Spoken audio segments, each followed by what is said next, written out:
Bismillahirrahmanirrahim.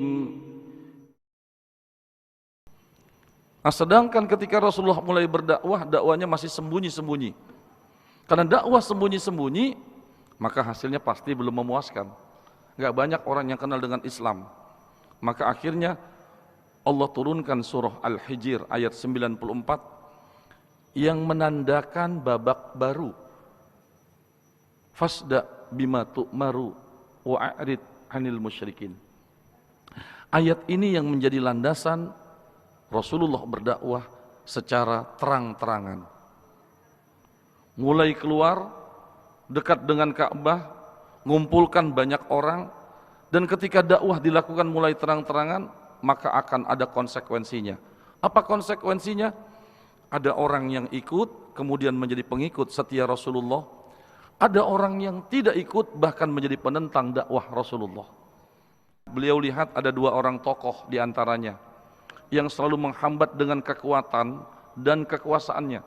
Di antaranya Abu Jahal yang disebut dengan Ammar bin Hisham, dan satu lagi Umar bin Khattab. Apakah Nabi melaknat dua orang yang dianggap berpengaruh di kalangan masyarakat Arab yang menentang dakwah Nabi? Malah didoakan oleh Nabi agar dapat hidayah. Ini taktik Nabi. Rasulullah mendekat ke Ka'bah, kemudian didengar oleh banyak orang, Rasul mengangkat tangan. Rasul mendoakan dua orang yang bernama Umar bin Hisham dan Umar bin Khattab. Sebab Nabi menganggap jika satu saja masuk Islam, maka Islam akan kuat. Apa doa Nabi? Allahumma a'izzal Islam bi ahadil umarain. Ya Allah, muliakanlah Islam dengan salah satu Umar. Ya Allah, muliakanlah Islam dengan salah satu Umar. Ternyata doa Nabi itu dikabulkan. Dari dua orang Umar, yang satu akhirnya dapat hidayah. Siapa yang dapat hidayah? Umar bin Khattab. Sementara Umar bin Hisham tetap dalam keadaan kafir. Bahkan kalau kita baca cerita Umar bin Hisham, termasuk salah satu dari orang kafir yang meninggal dalam perang Badar. Sedangkan Umar bin Khattab masuk Islam, bahkan jadi pendukung dakwah Rasulullah. Kapan Umar masuk Islam? Ibu, ternyata sekeras-kerasnya hati Sayyidina Umar, ternyata bisa lembut. Ketika Umar dengar, Umar yang sedang benci dengan dakwah, tidak suka dengan amar ma'ruf, Umar kemudian mengetahui adiknya masuk Islam. Maka kebencian Umar itu makin menjadi-jadi. Tadinya benci kepada Nabi Muhammad, akhirnya benci kepada adiknya yang menjadi pengikut setia Nabi Muhammad. Maka akhirnya Umar bin Khattab mendatangi rumah adiknya.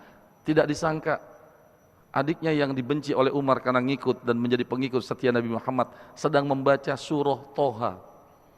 Yang dibaca ayat 1 kebetulan sampai dengan 8. Ini yang membuat hati Sayyidina Umar bergetar, ibu. Yang tadinya berdiri sambil memegang pedang, sampai akhirnya badan Umar itu jatuh seakan-akan tidak kuat lagi. Seperti benang yang terkena air. Ibu, jatuh tidak kuat mengangkat badan karena mendengar surah Toha yang dibaca oleh adiknya. Ini penyebab salah satu orang bisa masuk Islam. Toha ma anzalna 'alaikal Qur'ana litashqa illa tazkiratan liman yakhsha تنزيلا ممن خلق الأرض والسماوات العلى الرحمن على العرش استوى له ما في السماوات وما في الأرض وما بينهما وما تحت الثرى وإن تجهر بالقول فإنه يعلم السر وأخفى الله الله لا إله إلا هو له الأسماء الحسنى. بسم الله الرحمن الرحيم.